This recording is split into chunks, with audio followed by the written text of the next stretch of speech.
Hi guys, this is George back here with another video and welcome to another episode here working in World of Adventure in Planet Coaster, where as you can see I'm starting work on an absolutely massive new coaster. This is going to be the signature coaster here at this park, and it is going to be part of my Swiss themed area. So this is a B&M hypercoaster. As you can see, this is going to have lots of different airtime hills, helixes, and all sorts of other elements. Lots of airtime on this ride. I've been really looking forward to building this one. I knew pretty much when I first started coming up with ideas for this park, I knew I wanted a B&M Hyper in this park. I knew I wanted to build one. I don't think I've ever built one in Planet Coaster other than mock-ups I was doing for this design. So yeah, this is very similar to one of the mock ones that I designed in another park off camera.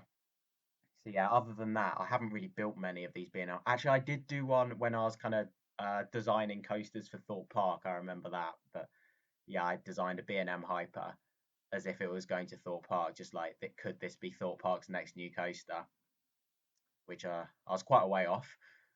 But oh well, here we go. So as you can see, quite a lot of this layout has now gone in. We've got the first big airtime hill, a big ampersand element like on Shambhala at Portaventura, and we've also got a low to the ground kind of wave turn here as well, where you're going to have some amazing speed going through there as a near miss kind of interaction with some of the supports of the first drop.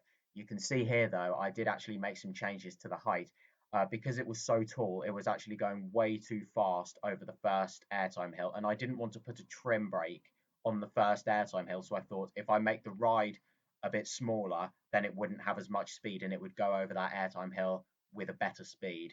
So that's what I did. So you can see I'm just trying to line up both sections of the layout just here. I didn't want any dips in the track.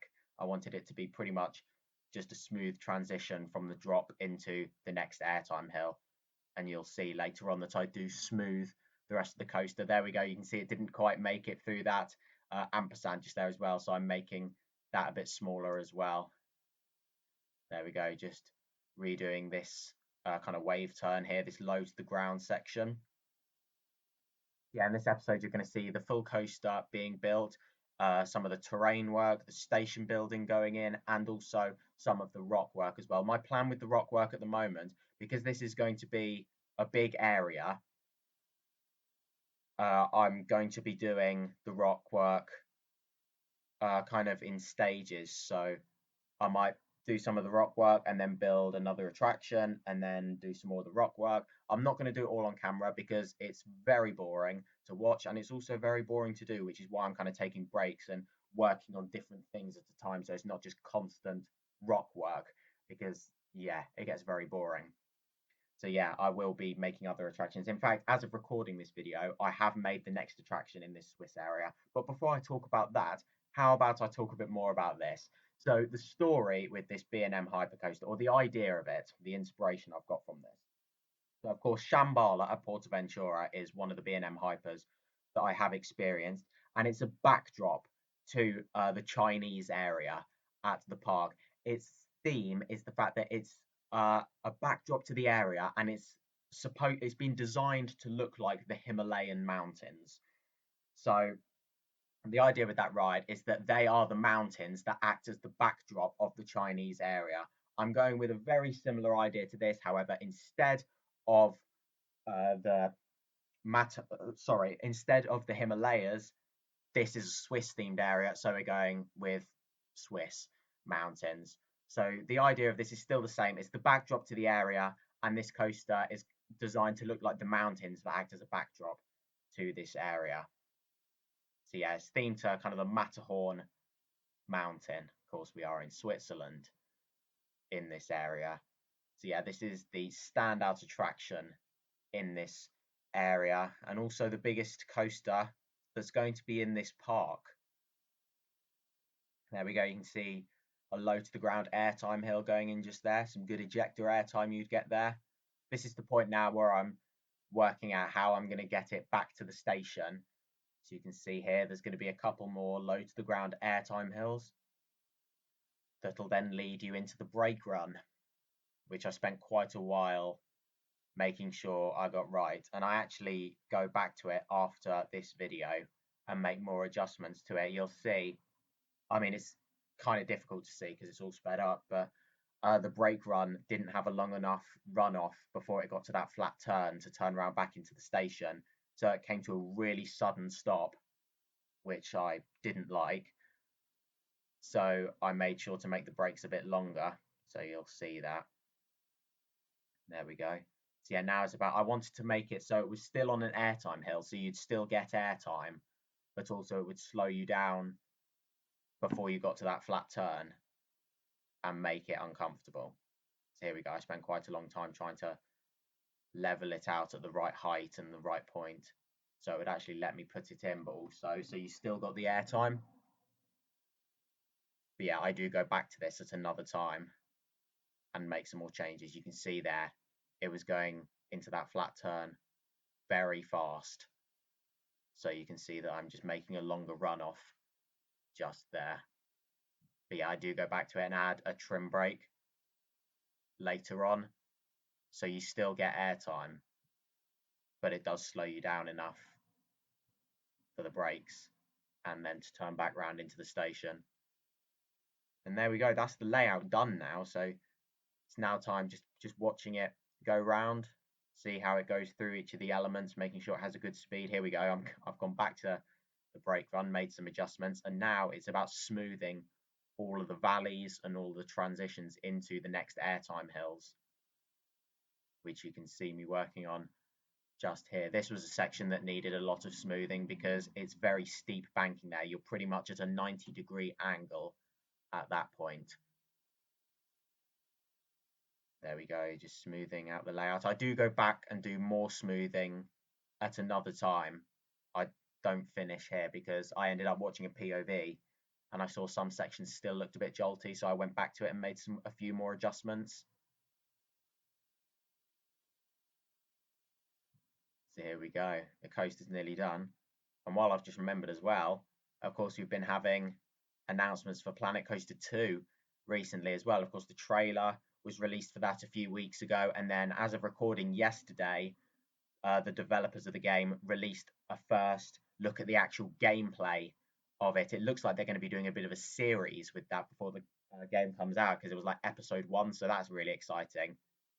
That was released yesterday as of recording. Here we go. You can see I've just changed the color scheme of this coaster as well. Pretty much the exact same color scheme as Shambhala. There we go. So yeah, Planet Coaster 2, really excited for that. So of course, loads of new stuff in there that you're going to be able to build water parks in there. They've got lots of different water slides, lots of new ride types as well. You've got one of these Zamperla big waves in there as well, where it's like a drop tower that drops down into a massive pool of water. We haven't seen one of them get built yet. However, I'd really like to experience one. I really want to see one get built because they look really cool. Here we go. You can see a sped up POV of this coaster now. As well as that, we've got B&M surf coasters in Planet Coaster 2 as well, and I'm sure there are loads more rides that we don't know about just yet. There's been some adjustments to the pathing tools as well that's going to make that a lot easier and better. Flat ride customization, that's something I'm really looking forward to as well. Here we go, you can see me adding a bit of a catwalk just there at the brake run. Here we go, I'm just waiting to see its stats now. This was the point where I was just looking at it, like wanting to see all of its different stats and make sure it was exciting enough and thrilling enough, but still not too kind of intense. Of course, it's a B&M Hyper. They're not particularly intense rides. It's more about just nice floater airtime on here, just quite a relaxing ride in a way. That's what I always find with B&M Hypers. I find them quite relaxing. Here we go. You can see me working on the station building just here as well. This is still a work in progress. So you can see that I'm just building the shell of the building. And then I'll put the queue line and the exit in as well.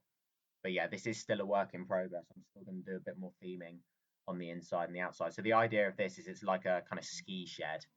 And it's like you're going up into the Matterhorn mountain with this ride. That's the idea of it. Here we go, so you can see I do make some changes to this a little bit later. Originally, the exit and the entrance were going to be on the same side of the station, but then I do change that. Here we go, you can see some details going on the outside of the building just here. As I said, this is still a work in progress. Just got some details going up just there, putting some windows on, making it look a bit like a kind of shack.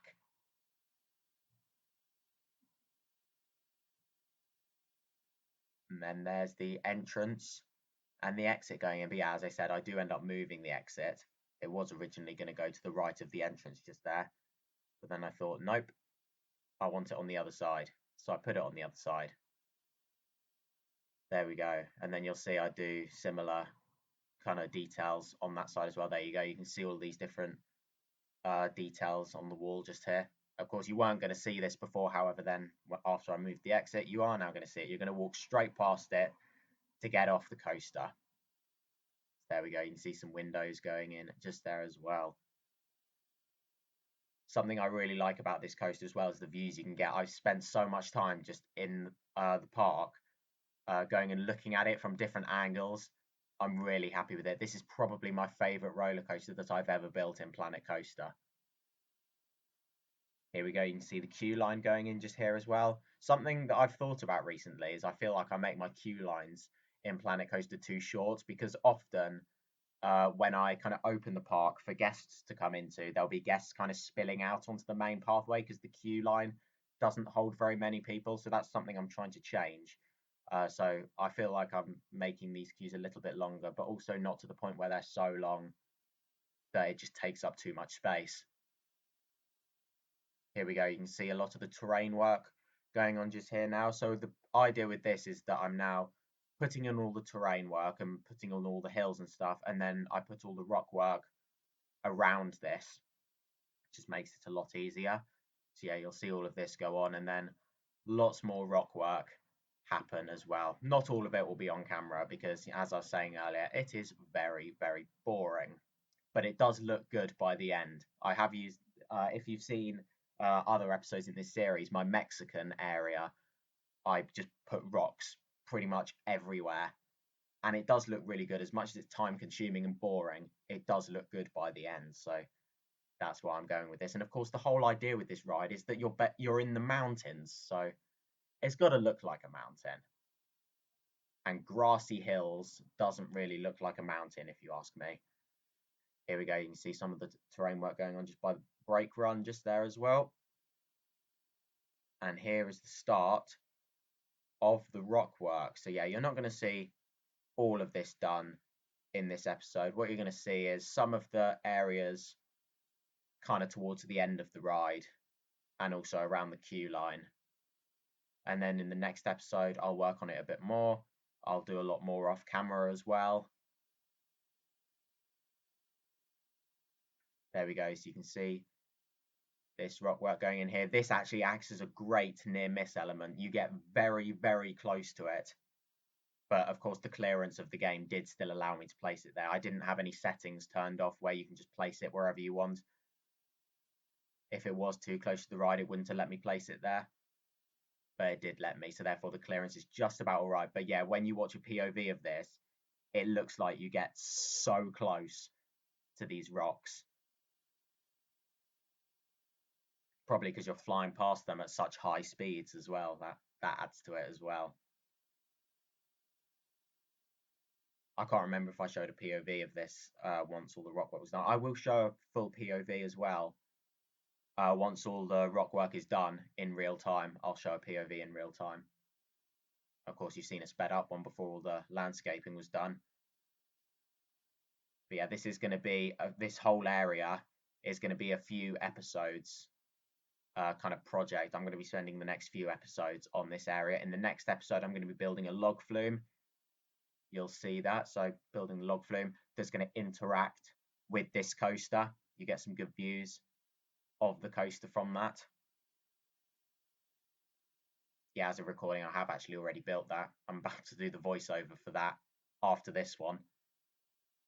Just getting a couple of episodes ready for when I'm away. I'm going to be in California for the next couple of weeks, so just preparing a couple of episodes that I can upload while I'm there. Here we go. So you can see lots of progress has been made on the rocks just here. And there we go. That is now the end of this video here. Thank you very much for watching. Make sure to follow me on Instagram at George Kelly and follow me on Twitter at George Kelly. Thank you very much for watching. Stay safe, everyone, and I'll see you all later. Bye.